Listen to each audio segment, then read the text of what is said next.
Equation of a line passing through 2 points. The first point has x equals 6, and y equals 2. The second point has x equals -34, and y equals 48. First, place the 2 points on the coordinate grid.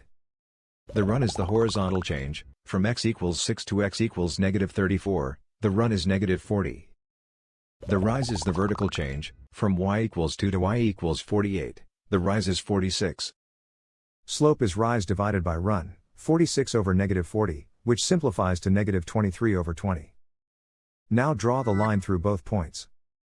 Start with point slope form, y minus y1 equals m times x minus x1.